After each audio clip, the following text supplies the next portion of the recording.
Bon, nous avions vu les différentes questions, différentes parties de la physique. Quelques mots sur la philosophie première.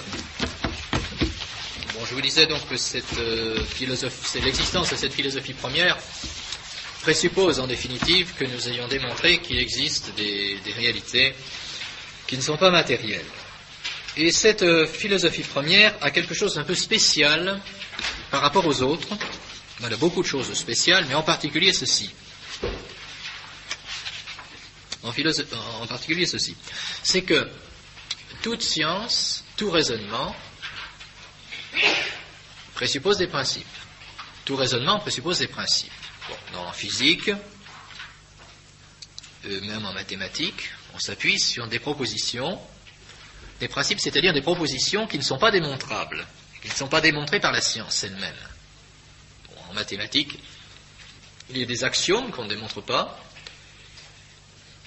et puis en physique, il y a non seulement les constatations sensibles, mais également certaines propositions qu'on ne prétend pas démontrer, comme par exemple tout est plus grand que la partie, ou bien que tout ce qui change est mu par un autre, et autres principes. Et ces sciences, les physiques, les mathématiques, doivent recevoir ces principes, mais ne prétendent pas les prouver. Or, ce qui est propre à la philosophie première, c'est de réfléchir sur les principes des autres sciences et sur ses propres principes. Il y a dans la philosophie première une chose qui n'existe pas dans les autres sciences, qu'on appelle la réflexion. La réflexion, c'est-à-dire, elle se porte sur elle-même, elle réfléchit sur elle-même. C'est une chose qui n'existe pas sur les autres sciences, ou si ça existe, ce n'est plus de la science, voyez. Le mathématicien qui réfléchit qui se retourne sur ses propres principes, ou si vous préférez, le mathématicien qui étudie ce que c'est que les mathématiques. Il ne fait plus de mathématiques, il fait de la philosophie des mathématiques. Voyez. Le physicien qui étudie les principes de la physique ne fait plus de la physique, il fait de la philosophie de la physique. Voyez. De même, l'artiste qui étudie son art, vous voyez, un artisan qui parle de son art, il n'exerce plus son art, il fait la philosophie de son art. Demandez à un agriculteur de vous parler de l'agriculture. Mais quand il vous parle de l'agriculture, il ne fait pas de l'agriculture. Il réfléchit sur l'agriculture. Bon, ça, ce n'est pas d'ailleurs de la philosophie première, c'est même de la philosophie morale, ou de la philosophie politique, ou de la philosophie des arts, vous voyez. Mais quand on réfléchit sur ses propres principes, on n'exerce plus la science ou l'art. Vous voyez, le musicien qui parle de musique ne fait pas de la musique pendant qu'il vous parle de la musique. Faire une conférence sur la musique, ce n'est pas la même chose que faire de la musique. Bon. D'ailleurs, on peut être compétent dans un sens ou dans l'autre. Vous avez des artistes qui sont absolument incapables de parler de leur art. Incapables d'en parler. Et inversement, vous avez des gens qui parlent de certains arts et qui sont incapables de l'exercer. Bon, le mieux, ce sera de faire les deux, mais ce n'est pas forcément possible. Bon. De la même manière, vous avez des personnes qui sont capables de parler de morale, ou parler de théologie ou de philosophie morale, et puis qui peuvent être tout à fait incapables d'avoir une vie morale correcte, ou même d'être suffisamment prudents pour conseiller les autres. On dit par exemple que le père Prumeur, qui est l'auteur du fameux manuel dont on se sert, était interdit de confession à la fin de sa vie. Bon. Alors, voyez, réfléchir, revenir sur les principes, ce n'est pas la même chose que la science. Alors, ce que fait la métaphysique, c'est que précisément, non seulement elle étudie les principes des autres sciences, c'est ce qu'on verra, mais en plus elle étudie ses propres principes à elle. Et c'est ça qui montre qu'elle est vraiment sagesse et qu'elle est vraiment au sommet. Hein. C'est que la philosophie première se réfléchit elle-même. Elle s'étudie elle-même. Voilà. Alors ça vous explique pourquoi dans la philosophie première, vous aurez deux parties. Deux parties. Une partie directe qui aura pour but d'étudier les choses, tout simplement, qui aura pour but d'étudier, comme on le disait, d'étudier les temps, et les grands principes de l'étang, partie directe, parce qu'on regarde directement les choses, et puis une autre partie, qu'on appellera la partie indirecte, ou si vous préférez la partie réflexive, c'est plus juste de dire la partie réflexive, qui aura pour but qui aura pour objet l'œuvre de l'intelligence elle-même. l'œuvre de l'intelligence en philosophie première et dans les autres sciences, la partie réflexive. C'est à la métaphysique de faire cette partie réflexive. Autrement dit, il est nécessaire que l'homme non seulement étudie les choses elles-mêmes, mais qu'il étudie lui-même sa propre intelligence. L'homme doit non seulement étudier les choses extérieures à lui-même, non seulement étudier sa vie en tant qu'elle est en partie extérieure à lui-même, mais il doit s'étudier lui-même, il doit étudier sa propre intelligence. Eh bien, cette étude de l'intelligence par elle-même, c'est cela la réflexion. Eh bien, cette étude appartient à la philosophie première. Parce précisément, elle est la philosophie du sommet. Alors, cette étude de l'intelligence par elle-même, vous pourriez me dire, mais on l'a déjà faite, elle est présupposée déjà, dans la psychologie, dans l'anthropologie. Dans l'anthropologie, vous avez déjà une certaine étude de l'intelligence par elle-même. C'est vrai. Mais on étudie l'intelligence dans son fonctionnement. On étudie le fonctionnement même de l'intelligence. Ici, il s'agit d'étudier les œuvres de l'intelligence. Vous voyez, ce n'est pas la même chose. L'intelligence a un certain travail et elle produit une certaine œuvre. Bon. Alors l'anthropologie va étudier le travail de l'intelligence. Mais ce que va faire la philosophie première, c'est d'étudier l'œuvre de l'intelligence. Autrement dit, les raisonnements. Les parties de la philosophie. Qu'est-ce qui va le faire? C'est la philosophie première. Alors en fait, ce que nous avons fait depuis le début, où je fais cette introduction, sans le savoir, nous avons fait de la philosophie première. Parce que nous étions en train d'étudier la philosophie de la philosophie. Mais la philosophie de la philosophie appartient à la philosophie première, justement. La réflexion sur la philosophie appartient à la philosophie première. Donc, la partie réflexive de cette philosophie première, qui n'existe pas dans les autres philosophies, est très importante. Notons-le, fixer les esprits. Donc vous aurez une partie directe et une partie réflexive.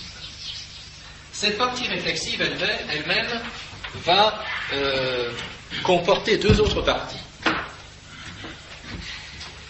On veut étudier les œuvres de la raison.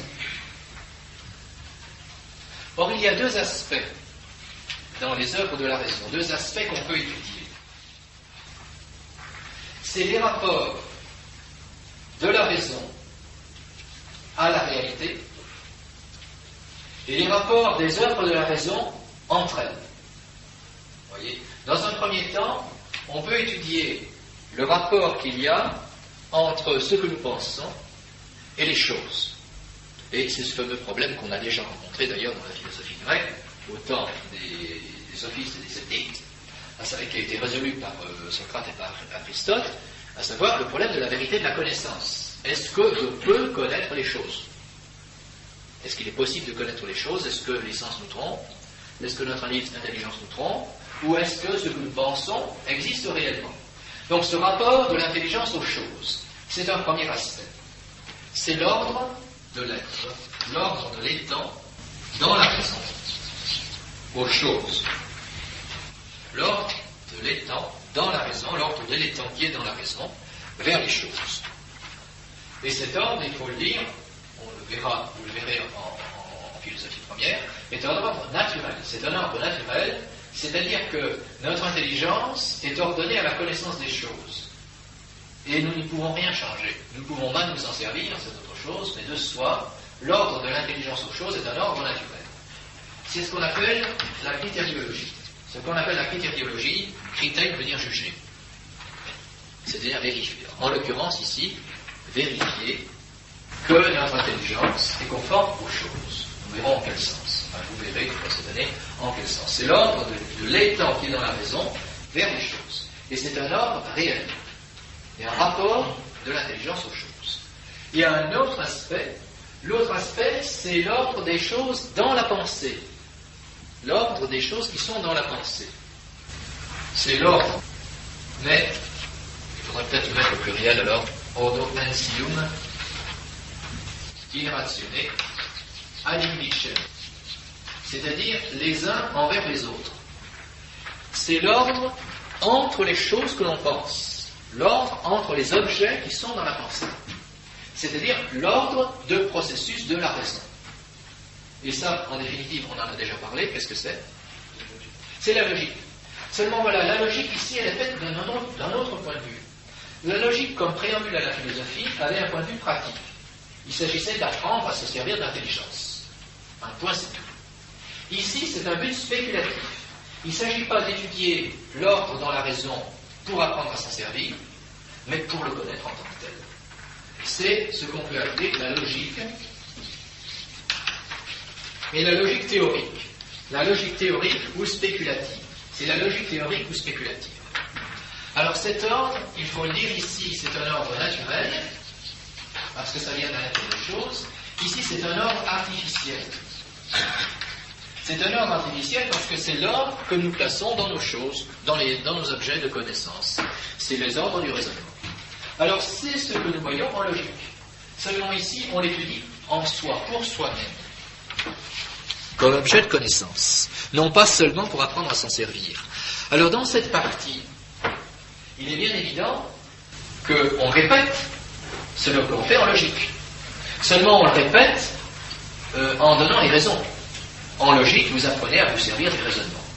On vous apprend ce que c'est que l'appréhension, vous apprenez les différentes sortes de jugements, vous apprendrez à vous en servir, et vous apprendrez à vous servir du raisonnement. Mais on ne vous dira pas pourquoi. Et c'est pourquoi ça peut être un peu insatisfaisant pour l'intelligence, parce qu'on dit, d'accord, on nous apprend des trucs, mais finalement, c'est pas pourquoi. Mais oui, c'est un but pratique. Mais c'est dans cette partie de la philosophie première qu'on voit pourquoi. Pourquoi le raisonnement fonctionne-t-il ainsi? Pourquoi avons-nous ces différentes sortes de concepts? Pourquoi sont-ils classés ainsi? Quelle est la raison de ces classements logiques? On le voit dans cette logique théorique, qui est évidemment une logique beaucoup plus approfondie. Logique théorique.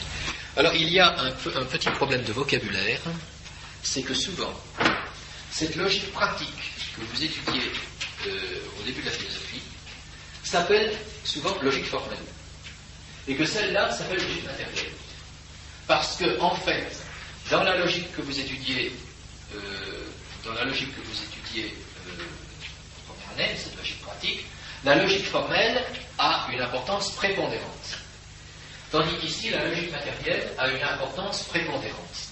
Or, ce qui fait que les mots ont glissé, et souvent, la logique de première année, qui est une logique pratique, s'appelle logique formelle, alors qu'en fait, il n'y a qu'une petite partie, il n'y a qu'une partie, la plus importante sans doute, mais une partie seulement qui est la logique formelle, et cette logique ici s'appelle logique matérielle, alors qu'en fait, il n'y a qu'une partie, la plus importante sans doute, mais une partie seulement, qui s'appelle la logique matérielle. Bon, je signale cela parce que parfois dans les ouvrages, les mots ne sont pas très clairs, et que l'un est employé pour l'autre. Donc souvent, on appelle cette logique-là logique matérielle. C'est pas parfaitement vrai quand même. Bon. Alors je vais dire quelques mots maintenant à partir de chacune de ces parties, parce que chacune va se subdiviser.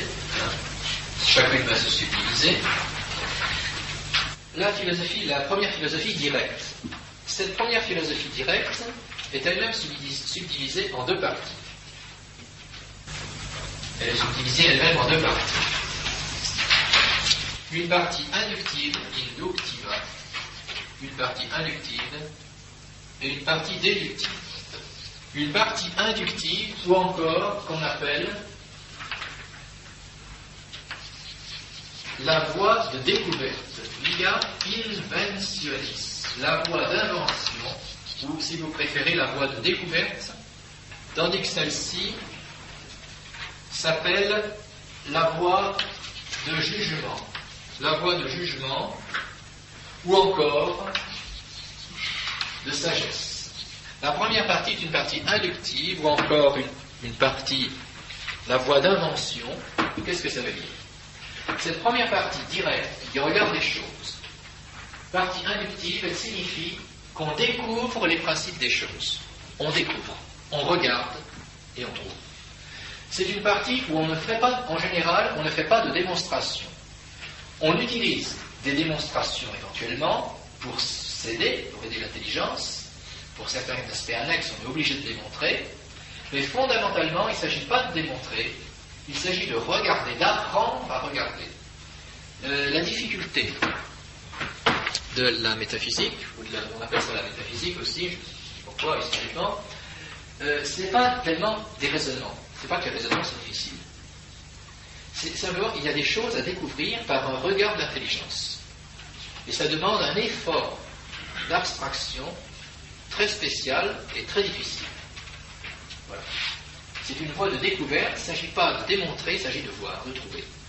Pour prendre une comparaison, nous avons tous des facultés visuelles plus ou moins fortes. Des gens qui, très loin, arrivent à voir des objets, et regardent dans la montagne, dans la forêt, plusieurs centaines de mètres, ils voient très très bien, il n'y a pas de problème. Puis d'autres, ils n'ont pas avoir des lunettes, ils voient rien.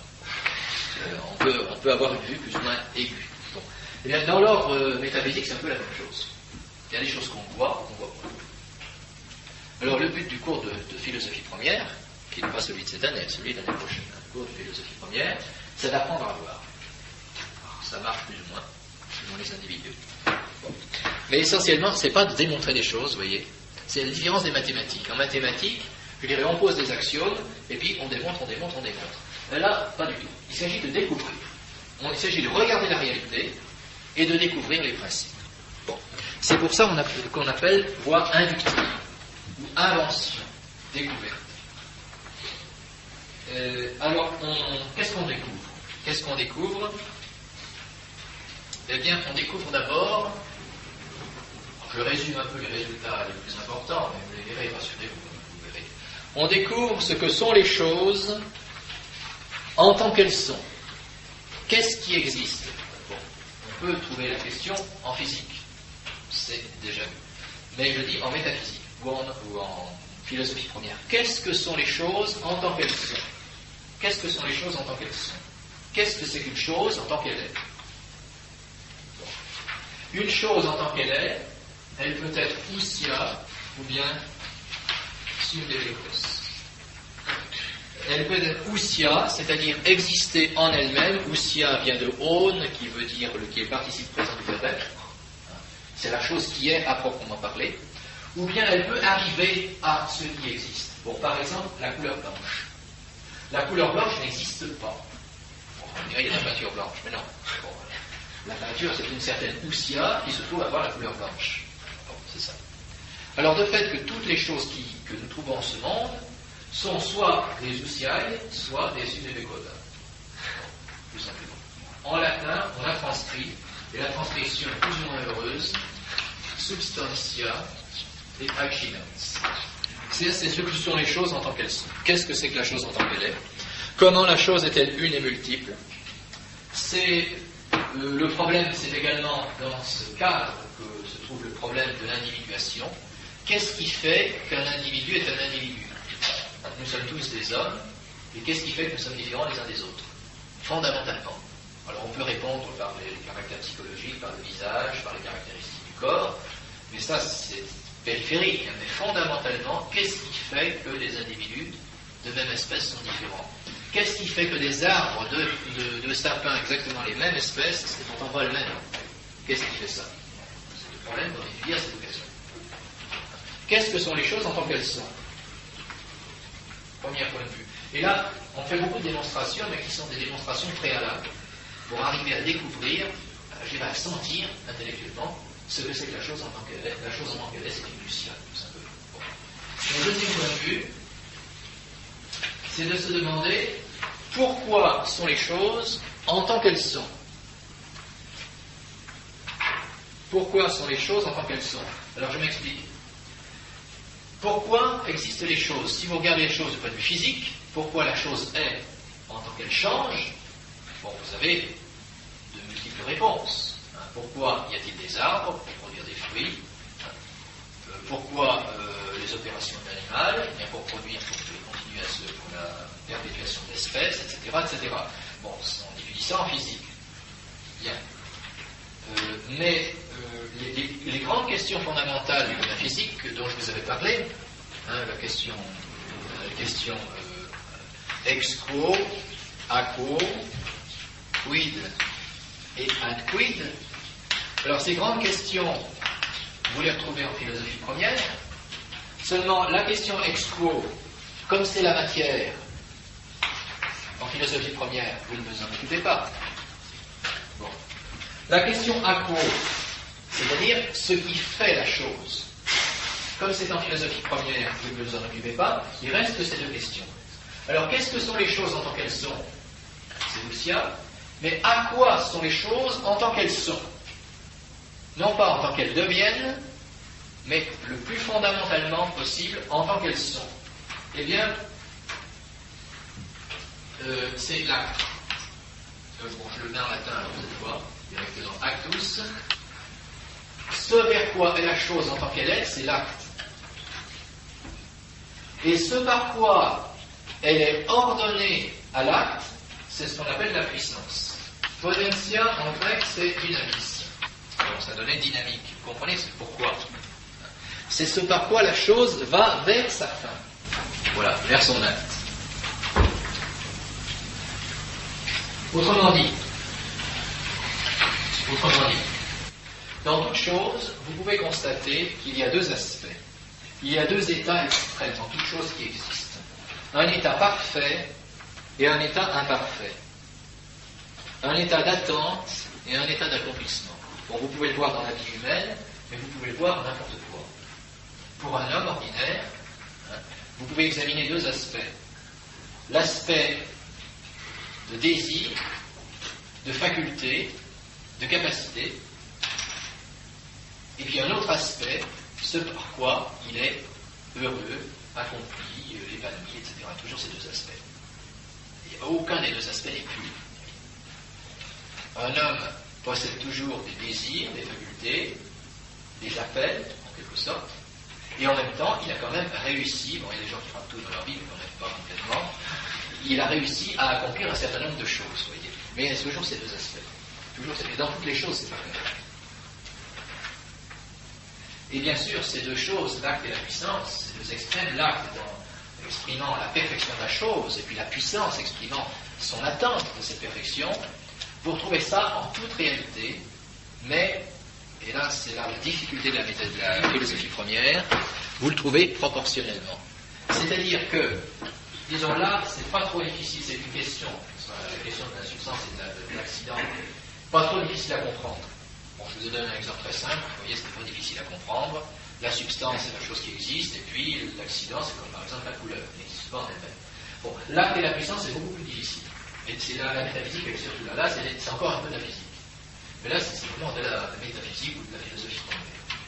Acte et puissance, parce qu'on retrouve acte et puissance en toute réalité, mais diversement. Je vous ai parlé de l'analogie au début de la philosophie, en disant que la philosophie a une définition analogique. Bon.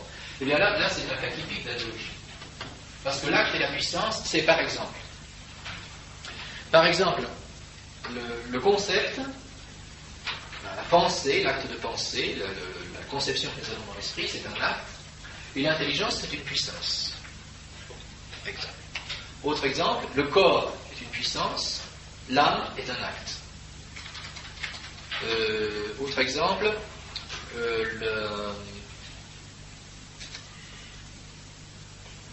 la grâce, dans le domaine surnaturel, la grâce est un acte, tandis que l'âme est une puissance. Donc une chose peut être acte et puissance sous des rapports différents. Donc c'est des concepts vraiment universels qui s'appliquent à toute chose. Et évidemment, comme ça s'applique à toute chose, ça ne peut pas avoir le même sens. Donc c'est un cas typique d'analogie, ça c'est beaucoup plus difficile à saisir. Bien. Et toujours ces deux aspects en toute personne, en toute réalité, en toute personne, quelle qu'elle soit. Distinguons bien le problème de la substance, découverte comme principe et cause dans l'ordre des déterminations de ce qui est, et le problème de la manière dont la substance peut se réaliser et dont elle peut exister. Autrement dit, distinguons bien ce qu'est la substance et le comment de la substance. Et ce comment, c'est dans le mouvement vers la finalité que va se découvrir là. Autre problème, le problème de l'un. C'est un problème qu'on trouvait chez Parménide. Le problème de l'un. On avait dit que Parménide réduisait tout à l'unité. Et que Platon essayait de concilier cette coexistence de l'unité et de la multiplicité.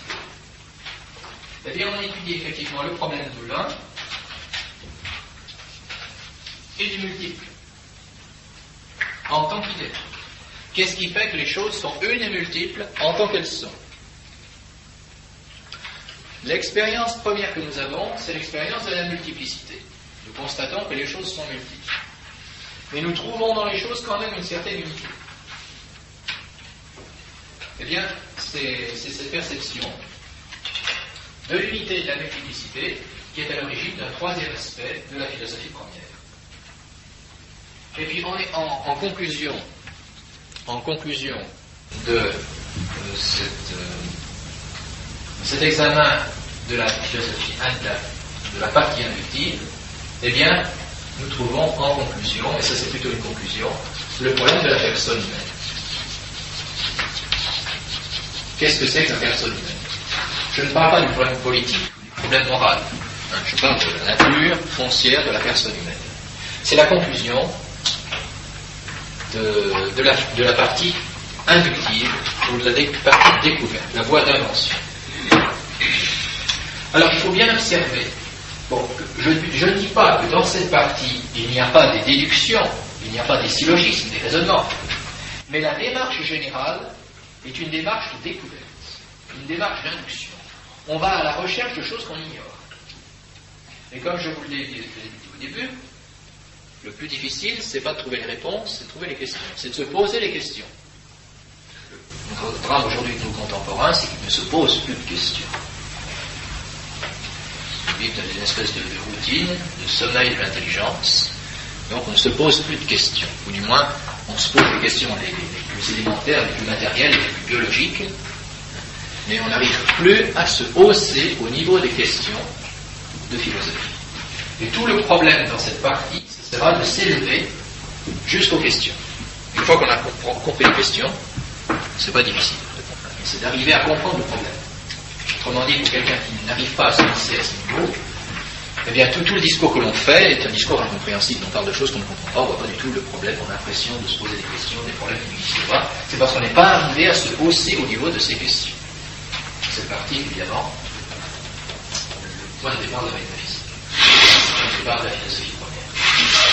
Elle a reçu le nom dans la philosophie moderne, cartésienne, et également dans la scolastique décadente, le nom de ontologie.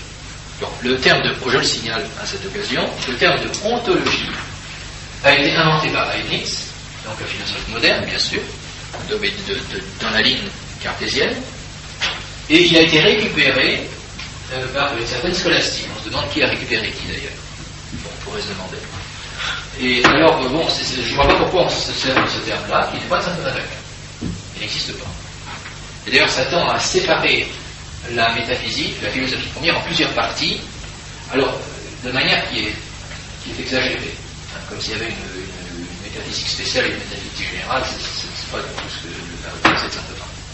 Donc, je signale que dans les manuels, on trouve le nom d'ontologie pour parler de cela, mais c'est déjà, je vous explique pourquoi c'est déjà une déviation, c'est que, et une erreur, c'est que dans ces manuels, on commence la métaphysique ou l'ontologie par une étude de la notion d'être. On étudie une notion. Et on divise cette notion de manière logique. Comme si c'était une déduction. Comme si c'était une déduction, alors on dira il y a les temps en général, et puis dans les temps, eh bien, il y a différentes sortes des temps, et on fait des divisions logiques. Comme on ferait, je dirais, un classement en physique par exemple, pour désigner différentes sortes d'arbres, différentes sortes d'animaux, eh bien, on donne différentes sortes des temps, et alors là, la philosophie première devient une sorte de déduction, une sorte de système de pensée. Et c'est exactement ce qu'il ne faut pas faire. Car ces principes que nous découvrons, l'ousia, l'accident, la puissance, etc., c'est des choses qu'on découvre par induction. Ce n'est pas, donc, on découvre ça de la réalité qu'on observe, et non pas des cogitations d'intelligence. Alors, en mathématiques, on fait de la déduction pure. Les mathématiques, si vous avez, je pense que vous avez tous fait un peu de mathématiques, on part de définitions, et puis on précise différentes catégories. De manière, on détaille de plus en plus les choses pour étudier leurs propriétés. C'est la déduction. Bon. Ici, on fait exactement le contraire. Alors, si on commence la philosophie première par une notion très générale des temps, une notion, donc un fait mental, hein, quelque chose d'interne, une notion, pas une chose, mais une notion, et qu'on divise la notion, on fait de la logique, de la mathématique, on ne fait pas de philosophie à proprement parler. Mais le mot ontologie vient de là, on, étude de l'étang. Donc c'est une étude de la notion des temps. Et ces manuels de philosophie en général présentent la métaphysique comme un système de pensée. Et vous voyez le danger, c'est qu'on nous dit, eh bien oui, bon, c'est le système de pensée thomiste, on ne voit pas pourquoi on se lirait au système de pensée thomiste plutôt qu'à tel autre système de pensée. Et on présente le thomisme comme un système de pensée. Il ne s'agit pas d'un système de pensée, il s'agit de regarder la réalité, d'apprendre à regarder la réalité. C'est pourquoi je ne peux pas utiliser ce terme d'ontologie. C'est la partie directe de la philosophie première, et puis voilà la partie qu'on va étudier. Bon. Donc voie d'invention, voie de découverte des principes. Ensuite vient la partie réflexive. Je vous en ai déjà... pardon, non, pas la partie réflexive, la partie déductive. Je vais passer ici. La partie déductive. Vient la partie déductive. Alors la partie déductive... Je vais l'écrire un peu en dessous pour éviter que ça se mélange. Donc ici. Donc en dessous. Pars déductiva. Donc déductiva. C'est où il y a giudici. C'est où sapientia. Alors cette fois, on va faire la démarche contraire. Maintenant qu'on est arrivé aux grands principes, aux grandes notions, on va pouvoir démontrer, faire une démonstration déductive. Et quelle est la démonstration qu'on va faire? Eh bien, on va répondre à la question utrum sit aliquid ultra sensibile et ultra personam humanum. Est-ce qu'il existe quelque chose au-delà du sensible et au-delà de la personne humaine? Alors cette découverte ne doit pas se faire, surtout pas, par une expérience intérieure. Certainement pas. Ce ne serait pas du tout la démarche de saint Thomas, parce que précisément il faut partir du réel. Donc il ne s'agit pas de faire une expérience intérieure, et il ne s'agit pas non plus de faire des analyses notionnelles. Non, il s'agit de partir des principes découverts là-haut pour faire une démonstration. Une démonstration, ce qui peut permettre de découvrir le premier état, le premier être. Et après quoi, on se demande quel est ce premier état, qu'est-ce qu'il est. Quid sit primum ens. Qu'est-ce que c'est que ce premier état que l'on découvre? Quelle est sa nature? Quelle est sa nature? On démontre, dans la première démarche déductive, qu'il existe un premier état qui est au-delà du sensible, au-delà de la personne humaine. Et ensuite, on étudie, autant qu'on peut le faire, et on voit qu'on est assez limité d'ailleurs, quelle est sa nature? Qu'est-ce que c'est que ce premier état? Qu'est-ce que c'est que ce premier état? Quel est-il? Alors c'est à cause de cela que la métaphysique, que la philosophie première, s'appelle théologie naturelle. Évidemment, tout cela correspond à ce qu'on appelle la théologie naturelle. C'est le terme même de saint Thomas. Chez Aristote, on parle de théologie tout court, forcément, parce que c'est naturel, donc c'est pas la peine de préciser. De notre temps, aujourd'hui, il faut préciser quand même, il faut dire que c'est la théologie que l'on fait au niveau de la raison naturelle et non pas à propos de la révélation. Théologie naturelle. Elle est bien de saint Thomas. Là encore, je refuse, je vous signale le mot, parce que vous le trouverez dans les manuels, je refuse d'utiliser le terme de théodicée, qui est également une invention de Leibniz et de la philosophie moderne, et qu'on retrouve dans les manuels de scolastique des canons. C'est la théologie naturelle. C'est-à-dire que la philosophie première est aussi théologie naturelle, parce que tout cela est orienté vers la théologie naturelle. Donc on peut dire que c'est le commencement de la théologie naturelle. Donc c'est la même science qui est à la fois philosophie première et théologie naturelle. Il suffit de lire le prologue de saint Thomas, de la métaphysique, le prologue au commentaire de la métaphysique par saint Thomas d'Aquin, et il dit que cette philosophie première s'appelle aussi théologie naturelle. Il ne dit pas que la théologie naturelle est une partie de la philosophie première, il dit que la philosophie première est théologie naturelle, que c'est deux noms pour dire la même chose. Alors que les philosophes modernes disent que la théodicée est une partie de la métaphysique. Saint Thomas ne dit pas ça.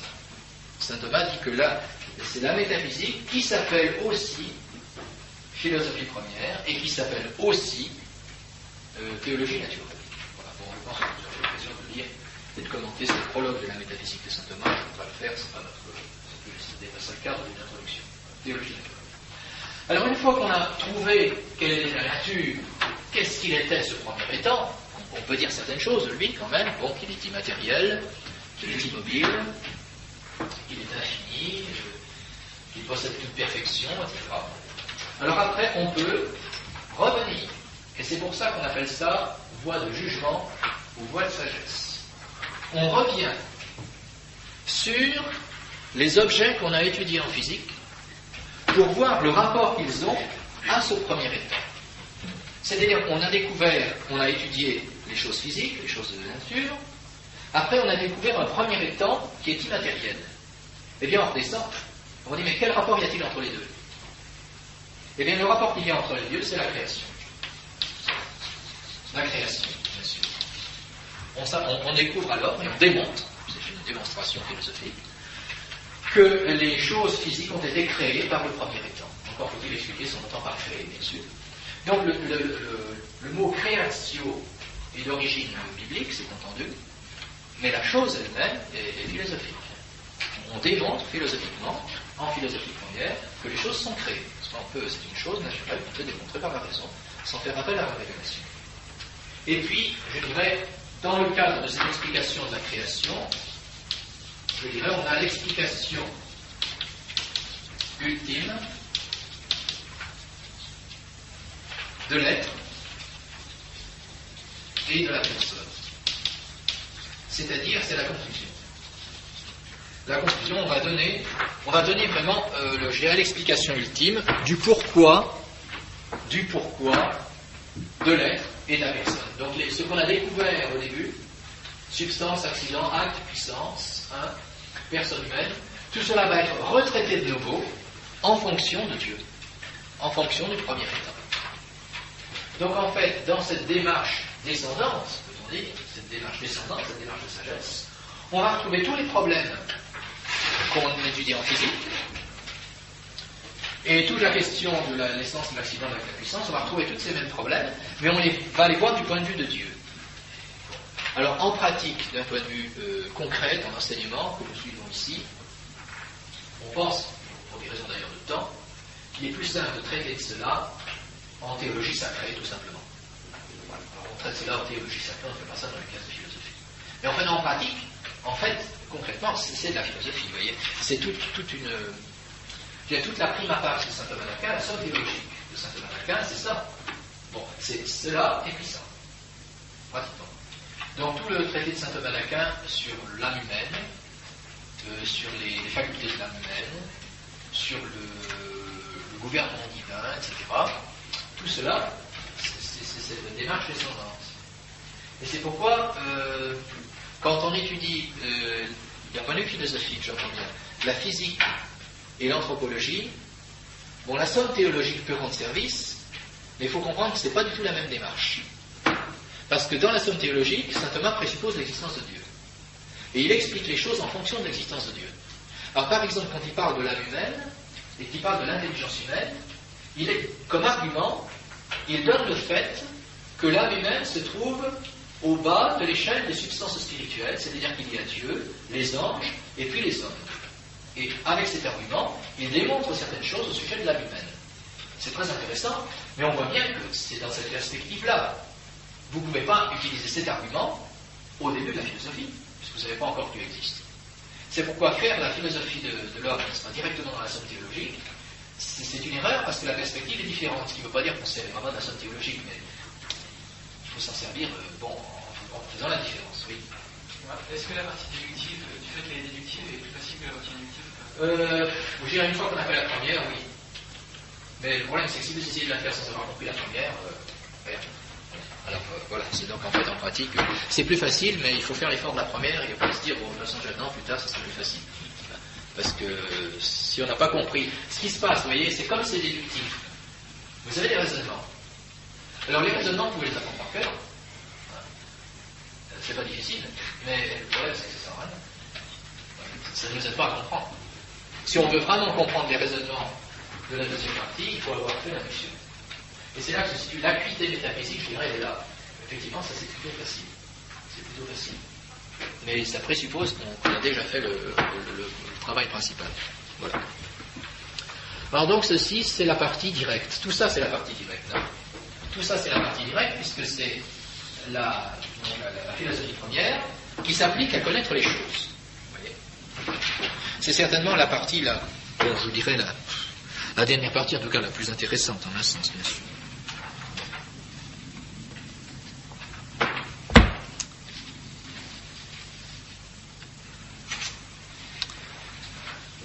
Voilà comment va se présenter la métaphysique dans sa partie directe. Bon, reste à voir, je vais commencer à quand même la partie réflexive, plus en détail. Je vous en ai dit quelques mots, mais bon, c'est quand même pas suffisant. Il y aura donc la partie réflexive.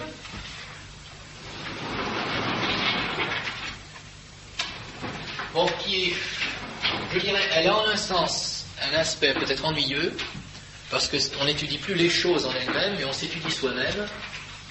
Alors, bon, certains peuvent être portés sur ce genre d'études, d'autres pas. Le fait d'étudier l'intelligence elle-même, bon, c'est un peu...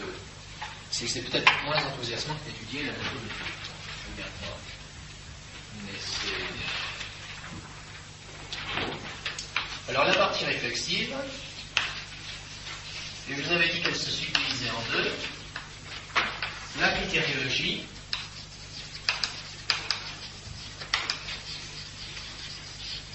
et la logique. Bon. Alors, je répète, parce que c'est peut-être pas évident, et d'ailleurs, dans beaucoup de manuels, voilà, mélange tout. Dans beaucoup de manuels, mélange les deux. Il ne faut pas la différence. Ils appellent ça épistémologie. Épistémologie veut dire étude ou science de la science, et puis on ne fera pas la différence entre critériologie et logique. Alors quand même, il y a une différence. Il y a des problèmes qui se recoupent, mais c'est quand même pas la même chose. Alors, je signale quelques problèmes de critériologie, en fait. Là, je n'ai pas tellement de plan à donner. J'ai d'autant moins de plans. Alors, vous voyez la difficulté. C'est que la critériologie, bon, je le répète, il ne s'agit pas d'étudier le fonctionnement de l'intelligence. Il ne s'agit pas d'étudier l'ordre qu'on doit mettre dans les raisonnements. Ça, c'est la logique. Il s'agit d'étudier les rapports entre l'intelligence et la réalité. Alors en fait, si vous y pensez bien, en fait c'est un problème idiot qui n'existe pas. Parce qu'en fait, c'est vrai que notre intelligence connaît la réalité. On n'a pas à le démontrer. Si on commence à le démontrer, si on commence à se poser la question, si on veut commencer la philosophie par ce problème-là, on n'en sortira jamais.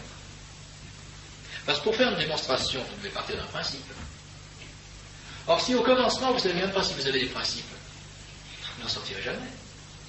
Alors ça, c'est le grand problème de la philosophie moderne. Toute la philosophie moderne, depuis Descartes, et ça a déjà commencé avec Scott, a commencé par poser au départ de la réflexion philosophique le problème de puis-je connaître. Si la première question est puis-je connaître, on n'en sortira pas. Et on n'en est pas sorti.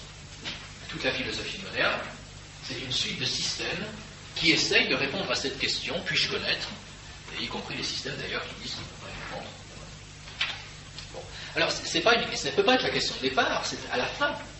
Et là encore, quand vous prenez des livres, souvent, si vous voyez que le premier problème qu'ils étudient, c'est le problème de la vérité de la connaissance, alors vous pouvez être sûr, c'est des bouquins modernes, hein, même s'il y a Saint Thomas d'Aquin sur la couverture. Le problème de la critériologie, le problème de la vérité de la connaissance, c'est à la fin de la philosophie, c'est pas au début. non seulement pour des raisons pédagogiques, parce que si on commence à traiter ces problèmes au début, on n'y comprend rien, bien sûr, mais aussi parce que, logiquement, on commence par connaître les choses, et c'est seulement après qu'on peut étudier la connaissance. Mais si vous voulez connaître la connaissance avant de commencer à connaître quelque chose, c'est un cercle vicieux, on n'en sort pas du tout. Bon. Alors, la critériologie vient donc à la fin. Alors, je vous dis pourquoi je n'ai pas trop de choses à dire là-dessus. Mais c'est parce qu'en fait, je vous dis, en fait, le problème, c'est un problème qui n'existe pas. Le problème, il se pose à partir du moment où on commence à contester. Le problème de la critériologie se pose à cause des sophistes, à cause des sceptiques, et à cause des philosophes qui sont dans la ligne de la sophistique et du scepticisme. Mais en fait, c'est un problème qui n'existe pas. Et c'est pourquoi saint Thomas n'en parle pas. Saint Thomas n'en parle pas. Parce qu'à son époque, on avait du bon sens. Et ce n'était pas la peine d'en parler, ou très peu, pratiquement pas. Mais alors, depuis qu'on a perdu le bon sens, c'est-à-dire depuis le XVIe siècle, eh bien, évidemment, c'est une question qui a pris de plus en plus d'importance. Mais comme c'est une question qui est venue à l'étude d'une manière récente, eh bien, je dirais, on ne bénéficie pas d'une tradition comme dans le cas des autres partis, et je dirais, alors, tous les auteurs, tous les philosophes ont un peu leur manière de traiter l'affaire. Donc, c'est pratiquement impossible de donner un plan. Je crois que là, on avance un petit peu à...